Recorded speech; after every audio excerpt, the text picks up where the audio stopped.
Le prix d'excellence du leadership local est un espace d'apprentissage sur les processus de gouvernance, de participation et d'engagement citoyen. Cette initiative est une résultante du projet Budget Participatif Sénégal, soutenu par le Programme national de développement local, OSIWA et ONU Femmes. L'organisation Enda Ecopop l'a conceptualisé. Ce concept revêt tout son sens et renforce les options de l'État en matière de gouvernance participative locale. Le concept du prix, tel que proposé, s'insère parfaitement dans les nouveaux paradigmes territoriaux qui interpellent la nation sénégalaise. En même temps, il capitalise l'expérience du budget participatif au Sénégal et valorise la mesure de performance des collectivités territoriales initiée par mon département pour améliorer la gouvernance territoriale. La distinction qui se veut une approche volontaire à l'intention des collectivités territoriales, des journalistes communicants et des chercheurs se situe dans un contexte sénégalais particulier de la décentralisation en mouvement. Fort de ces considérations, normal si cette initiative attire les élus et retient leur attention dans le sens d'un partage croisé et d'un apprentissage cognitif. C'est une façon de promouvoir, de féliciter, de reconnaître la gouvernance de qualité. Donc c'est un partage de connaissances en prêchant par l'exemple. Je retiens aussi que en primant 5 ans après la réforme de notre politique de décentralisation, je retiens que nous sommes sur la bonne voie. C'est donc tout naturellement qu'une nouvelle grille de lecture s'offre dans les dynamiques territoriales en dehors des clichés habituels de malgouvernance et de contre-performance des collectivités territoriales, souvent mises en vitrine. C'est aussi le lieu de féliciter très sincèrement M. Bachir Kanouté, directeur exécutif de Enda Ecopop, président du comité de pilotage, pour tous les efforts fournis pour la réalisation de cet événement important pour le Sénégal. Nous ne manquerons pas également de féliciter et d'encourager les nominés et leur souhaiter pour la dernière étape du parcours bonne chance. Mais il faut le dire aussi, pour s'en féliciter, ces nominés indiquent un nouveau virage dans le management des collectivités territoriales et permettent d'avoir une autre lecture par rapport au discours classique qui peint en noir le management des collectivités territoriales. Pour une initiative novatrice et porteur d'enjeux, le processus doit être bien encadré. C'est ainsi qu'un comité de pilotage a été mis en place, ainsi qu'un comité scientifique constitué de distinguées personnalités issues de plusieurs catégories socio-professionnelles, avec une mission précise. En tant que président du comité scientifique, notre rôle a été non seulement de définir tous les paramètres de la compétition, mais aussi de surveiller la qualité du dépouillement, la qualité de la saine compétition et de faire de telle sorte que les gagnants de ce prix seront aussi accompagnés dans le sens de la mise en œuvre des prix par lesquels ils ont été récompensés. Plusieurs rencontres de cadrage, d'ateliers d'information et de sensibilisation et forats ont ponctué le processus piloté par le comité scientifique. Une communication institutionnelle a été actionnée à plein régime. Des spots, bandes-annonces, articles de presse et l'intégration réseaux sociaux ont convaincu les indécis. Au total, 82 fiches de candidature des collectivités territoriales dans 6 catégories, 7 candidatures des journalistes et communicants et 3 candidatures des chercheurs ont été enregistrées. Un travail méticuleux d'analyse et d'examen des offres a été noté.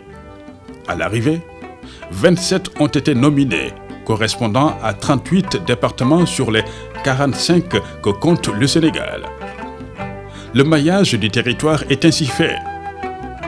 L'objectif poursuivi est de renforcer la solidarité territoriale à travers l'intercommunalité et l'interterritorialité.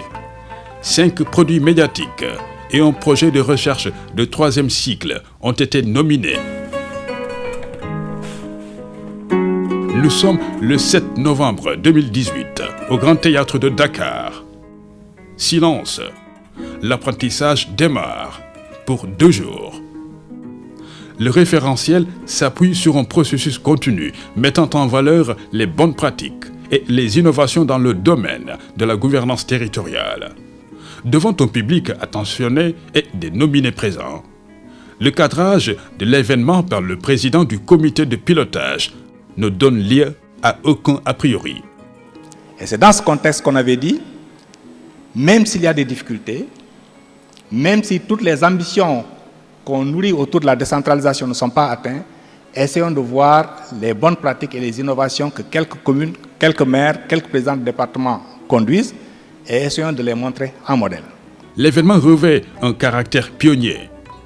L'objectif majeur est de distinguer l'excellence dans la gouvernance territoriale en primant les meilleures pratiques et innovations dans la gouvernance locale. Les 3 premiers de chaque catégorie doivent être primés. Dans la catégorie participation et engagement citoyen, l'adjoint au maire de la commune de Tamba a rivalisé d'ardeur avec les maires des communes de Dalifort-Forail, de Waoundé, de la ville de Thiès et le président du conseil départemental de Kaolack. Comprenant que cette question elle est essentielle et que sa solution se trouverait dans la participation populaire, la commune de Tambacounda, en partenariat avec les acteurs, a pensé externaliser véritablement son management. C'est ainsi qu'un projet a été mis en place et il a été dénommé Simvad. Simvad, c'est un système intégré de nettoiement et de valorisation des déchets. Et le cadre opérationnel, c'est les conseils de développement de quartier. À l'instar du conseil municipal ou du conseil départemental, c'est une sorte de gouvernance locale dans les quartiers. C'est la même tonalité dans la catégorie transparence et réédition des comptes, où les maires des communes de Darou-Mousti, de la ville de Thiès et le président du conseil départemental de Kaolack ont argumenté leurs initiatives à l'image du maire de la commune de Médina Yoro-Fula. Ce programme avait pour but de contribuer plus efficacement à la transparence et à la reddition des comptes au Sénégal, mais renforcer la participation citoyenne dans la gouvernance locale par les outils de la certification citoyenne, renforcer l'action et le contrôle citoyen des politiques sectorielles menées au niveau local, renforcer les capacités de suivi citoyen de la politique de décentralisation et de la gestion des marchés publics, mettre en place des instances communautaires pour la certification citoyenne et conseils de quartier. Dans la catégorie inclusion, égalité, équité, la commune de Ngoundiane, par le biais de son secrétaire municipal, a ardemment fait face aux maires de Pikine-Est et de Thiep pour un seul objectif. On est allé voir Plan, le président de la communauté rurale d'Aylor, qui est le maire actuel Mbaye Dione, et on a essayé de convaincre l'ONG Plan, c'était en 2011. Quand on a convaincu l'ONG Plan, l'argument principal c'était que Plan, aidez-nous à faire un forage. Plan nous dit, mais bon, moi, mon corps de métier, c'est l'école, les enfants. Comment voulez-vous que je finance un forage alors que voilà, ça coûte millions? Nous, on lui a dit, les enfants que vous protégez, vous voulez qu'il aille à l'école. Imaginez l'enfant qui se lève le matin, sa maman et Tenaye a été convaincu et il nous a aidés dans la recherche de financement. Concernant la catégorie solidarité et assistance aux communes vulnérables, le maire de Sandiara a tenu en haleine son auditoire, y compris ses sérieux prétendants, à savoir les présidents des conseils départementaux de Guinguinéo, de Tivaouane et de Kaolack, mais aussi le maire de Ngoundiane. Dans cette présentation, nous avons essayé de tout simplement venir sur les aspects conceptuels et sur les projets réels. Le diagnostic, toujours, les aspects méthodologiques sont très importants pour nous. Nous avons été dans tous les villages, nous avons réuni tous les cadres de Sandiara, les universitaires, et nous avons fait un diagnostic de la situation. Nous avons vu les faibles revenus de population, des revenus de l'ordre de $2 par jour, des difficiles conditions d'existence des femmes dans les villages, l'eau, les moulins à mil totalement absents, le chômage des jeunes. Et nous sommes venus justement en 2014 dans le contexte du plan Sénégal émergent. Relativement à la catégorie territorialisation des politiques publiques et agendas internationaux de développement, le secrétaire général du conseil départemental de Louga est monté au créneau pour expliquer les biens fondés de son initiative devant la bienveillante attention des présidents des conseils départementaux de Kaolack et de Saint-Louis, mais aussi des maires de Sandiara et de Thiakhar, tous prétendant au sacre. Je m'en vais vous présenter le projet, le premier projet, n'est-ce pas, qui est sorti de cette stratégie et qui est le projet de conditionnement, de mise en place d'une unité de conditionnement, de transformation et de commercialisation du Niébé. Il est localisé à Louga, dans la commune de Kelguei, et il se présente au point de vue caractéristique ainsi qu'il suit. Il est bâti sur une surface de 1650 m², avec 8 entrepôts, dont 4 de 200 m² au moins chacun servant d'atelier de production en ligne complète, et d'un entrepôt de stockage de produits finis de 500 m² et un bâtiment administratif de 200 m². Pour un coût global de 275 957 179 francs, entièrement financé par le programme CEN 029 de la coopération luxembourgeoise. Enfin, non des moindres, dans la catégorie efficience budgétaire, le maire de la commune de Yaroumé n'a pas dérogé à la règle établie, faite d'argumentation, d'apports, d'informations et de répliques devant ses collègues maires de la commune de Passy et de Sam Notaire. Pour les journalistes et communicants, dans la catégorie presse écrite, Bilal Ba était aussi motivé par Nando Cabral et Ngoudi Dieng. Et ce projet n'a pas manqué de rencontrer un mur d'hostilité.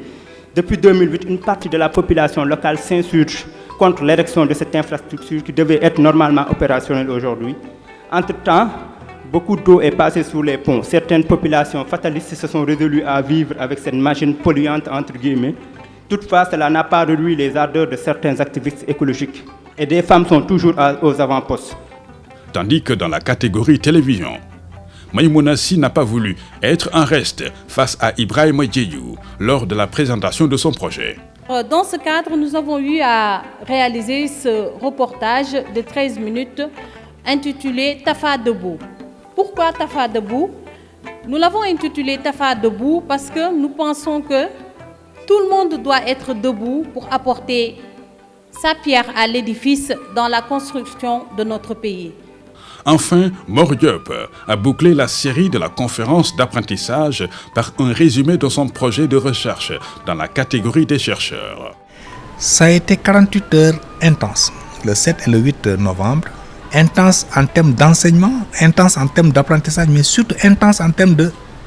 Il y a beaucoup d'innovations qui se font au ras du sol, il y a beaucoup d'innovations qui se font dans les collectivités territoriales, mais qui ne sont pas connues.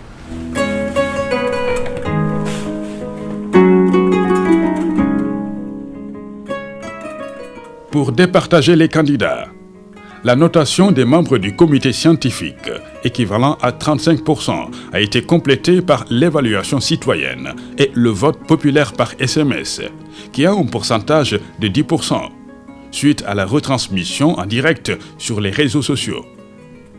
Cette double notation a été croisée avec les fiches de candidature 40%, et les mesures de performance institutionnelle des collectivités territoriales, 20%.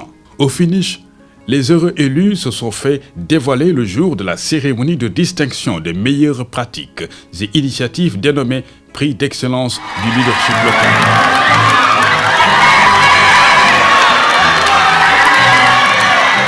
Devant un nombre public assidu et collé à l'événement, les lignes ont positivement bougé ce 9 novembre 2018 au Grand Théâtre.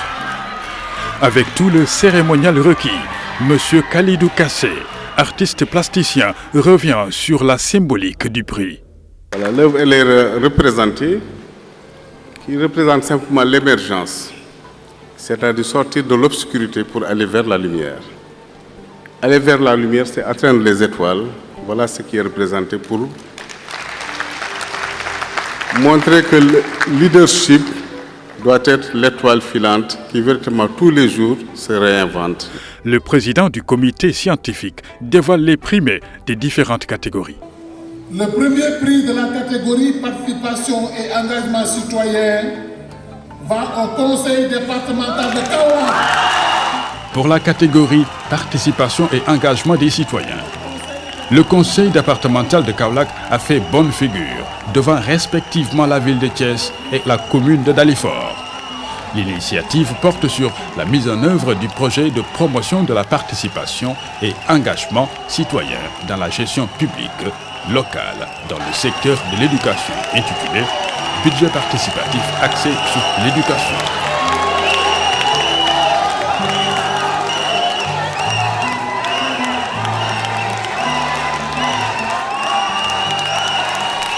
C'est avec un réel plaisir que je voudrais me réjouir d'avoir pris part à cette belle édition de distinction des meilleures pratiques et innovations en matière de développement local et vous dire combien nous sommes satisfaits d'avoir échangé avec nos collègues maires et présidents de département de belles expériences.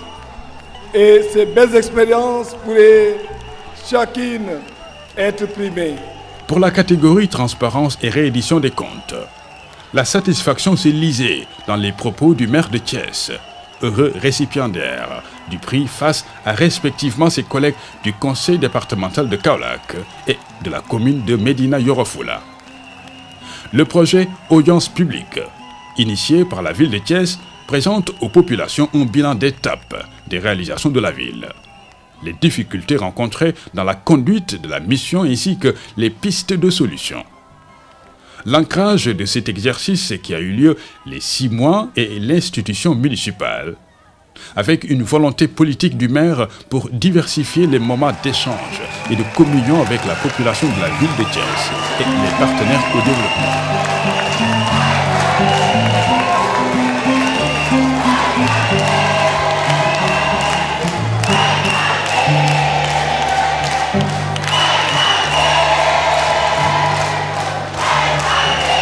Ce prix est dédié à l'ensemble des citoyens du Sénégal. Ngir dañu wax transparence et reddition des comptes ci catégorie bi ñu ko joxé. Dañ ci léral né ñun nous sommes des serviteurs en tant qu'élus. Donc nous devons toujours rendre des comptes. C'est au tour du maire de Pikine Est, dans la catégorie inclusion, égalité et équité, de remercier ces différents challengers qui sont respectivement les maires de Thiep et de Ngoundiane de ne pas démériter. Le premier prix est attribué à la ville de Pikine Est.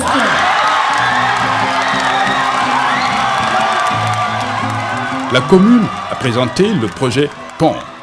Cette initiative se focalise sur le micro-jardinage et la transformation des fruits et légumes. La particularité de ce projet réside dans le fait qu'il propose des formations gratuites et de proximité et des enveloppes sont prévues dans le budget de la commune pour aider au démarrage d'activités.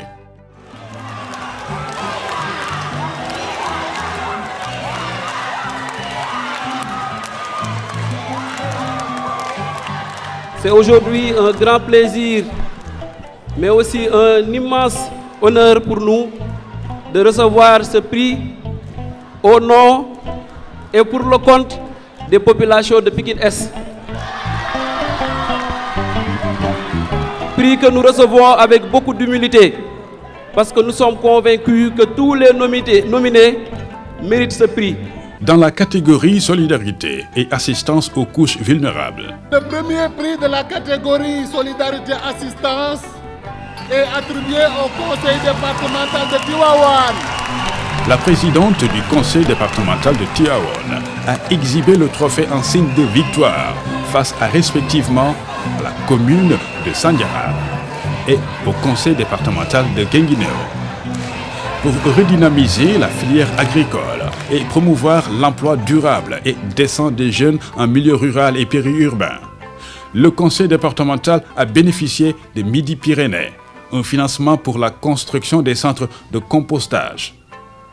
Aujourd'hui, les ouvrages sont fonctionnels et permettent de s'orienter vers une agriculture bio. Aussi, les jeunes producteurs ont la possibilité de développer des initiatives individuelles en exploitant annuellement plus de 2500 mètres carrés de potager, permettant une insertion socio-économique des jeunes.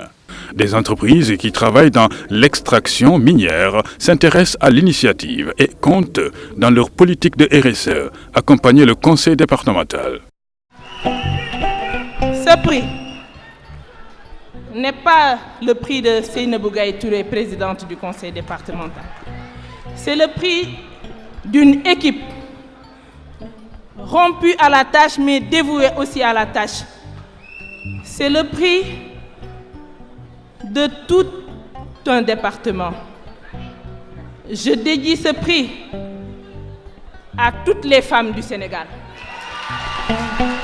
Pour la catégorie territorialisation des politiques publiques. Le premier prix de la territorialisation des politiques publiques va au conseil départemental de Kaolack.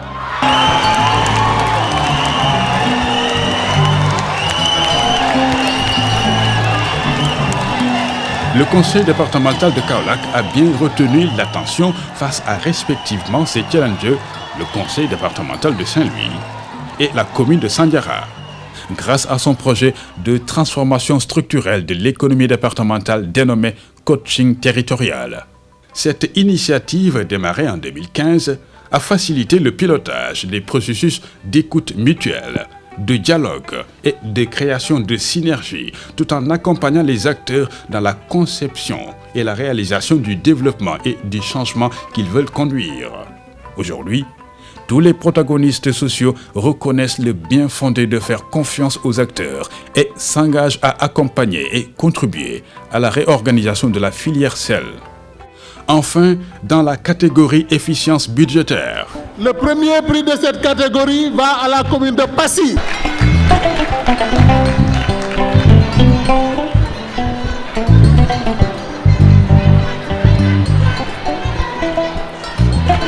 C'est l'expérience de la commune de Passy qui a été retenue face respectivement aux pratiques des communes de Diaromé et de Sam Notaire.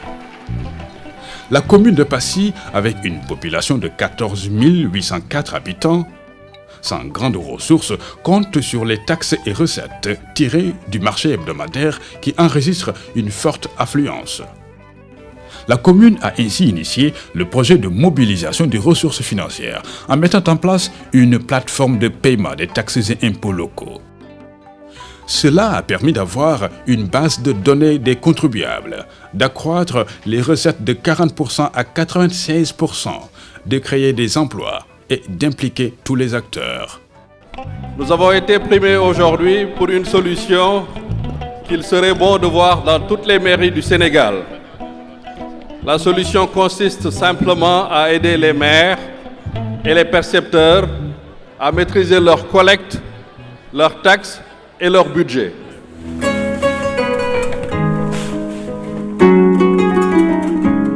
Quant aux catégories médias, l'article de Ngoudidien du journal Le Quotidien et le documentaire Ibrahima Diédhiou, télévision 2STV, ont tenu la dragée haute à leurs concurrents. Réalisé dans le cadre d'un projet de l'Institut Panos de Dakar sur la gouvernance locale et la participation politique des femmes, l'article primé de Ngoudidien du journal Le Quotidien a comme objectif de montrer le rôle que peuvent jouer les femmes de Ngoundiane dans le développement local. Plusieurs sources d'information, la mairie, les femmes leaders et les conseils municipaux ont été mobilisés dans la réalisation. Je suis très honorée de recevoir ce prix et je dédie ce prix à toute l'équipe du journal Le Quotidien et à tous mes collègues. Je vous remercie. Quant à Ibrahima Diédhiou, son reportage présenté et intitulé « La gouvernance territoriale, l'exemple modèle de Toubacouta » met en exergue les initiatives de la commune en matière de gouvernance participative. Ici, tous les acteurs s'entendent sur une même cause, à savoir la préservation de l'environnement pour le développement du pays. En parlant de l'environnement, je pense au ministère de l'Environnement, je pense à son Excellence qui est en train de faire des efforts sur le côté de l'environnement. Je pense aussi à la 2STV qui mobilise les moyens pour qu'on puisse valoriser cet aspect qui est important. Et permettez-moi aussi de faire une mention spéciale à tous ceux qui m'ont aidé à la réalisation de ce travail. La catégorie chercheurs universitaires n'a pas été adjugée par le jury. Les critères scientifiques pour bénéficier de la bourse n'ont pas été remplis par M. Diop, qui a reçu un diplôme de participation.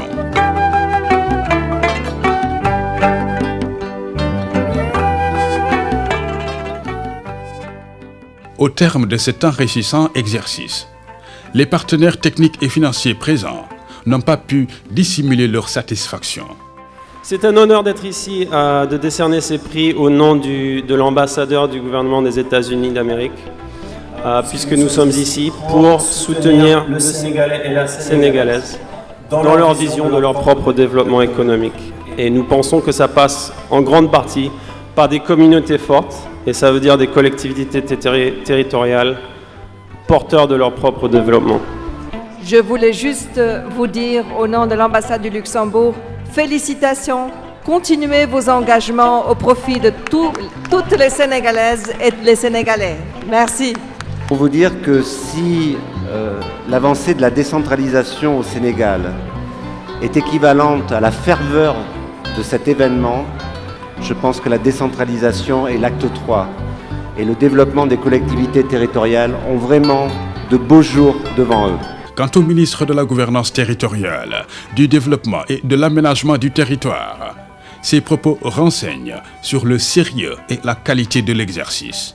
Notre rencontre d'aujourd'hui constitue, à n'en pas douter, un moyen pour consolider cette option irréversible d'une décentralisation forte dans ses principes, consolidante dans sa mise en œuvre et déterminante par ses résultats.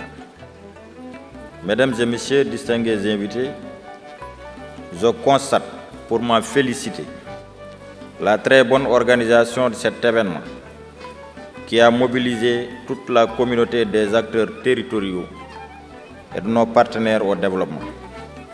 À cet effet, je tiens à féliciter l'ensemble des participants et à ces félicitations j'associe l'ONG ENDA ECOPOP, l'Union des associations des élus locaux, le Programme national de développement local et tous les partenaires pour avoir participé à la formulation de cette généreuse idée de distinguer les acteurs qui œuvrent pour la promotion de la gouvernance et du développement durable de nos territoires. Le président du comité scientifique pense déjà aux perspectives. Je voudrais que sur la base des leçons tirées de cette expérience et des produits clés, que nous puissions documenter et analyser pour servir d'étalon ou de benchmark, non seulement pour la prochaine édition, Inch'Allah l'année prochaine, si Dieu nous le permet, mais aussi pour éclairer la base de données des meilleures soumissions, des exemples de bonnes politiques, des études de cas et des mémoires, de même que les méthodologies de transfert que nous allons élaborer avec nos experts. Dr Yaya Abdul Khan est le président du comité de pilotage, projette l'événement dans une continuité pour son institutionnalisation. Je voudrais, pour conclure, vous réaffirmer l'engagement et le soutien du gouvernement à pérenniser le prix du leadership local en l'inscrivant dans l'agenda républicain. Il peut être célébré chaque année, le 10 août, coïncidant avec la journée africaine de la décentralisation adoptée par les chefs d'État réunis au sommet de l'Union africaine en juin 2014 à Malabo. Pour nous, c'est de dire qu'il faut institutionnaliser que le Sénégal puisse le faire l'année prochaine, mais en l'élargissant, en ouvrant à 2 ou 3 autres pays qui peuvent participer à l'exercice qui a été fait avec les autorités locales sénégalaises, les chercheurs maliens, les journalistes et communicants du Burkina Faso, qu'ils puissent tous participer à ce processus-là et qu'on puisse aller vers l'élargissement. Je pense à terme, en tout cas c'est ça la vision, il faut aller vers quelque chose qui pourra être approprié jusqu'au niveau de l'Union africaine. Puisque ce qu'on est en train de se faire, ça s'inscrit dans le cadre de la Charte africaine des valeurs et principes de la décentralisation, qui en son article 21 dit qu'il faut que les États partis organisent chaque année une journée pour primer l'excellence. C'est ce qu'on vient de faire. ENDA ECOPOP vient de réussir un coup de maître. Avec le soutien de tous ses partenaires, au sortir du Grand Théâtre, un sentiment de satisfaction et de fierté était partagé par tous. À présent, tous les regards sont tournés vers la pédagogie de l'exercice dans le champ de la bonne gouvernance territoriale au service des communautés agissantes et pour le développement du capital humain. Monsieur le ministre, merci à vous pour votre présence et pour avoir remis tous ces trophées-là. On se donne rendez-vous l'année prochaine. Ne l'oubliez pas, c'est le 10 août. Je vous remercie.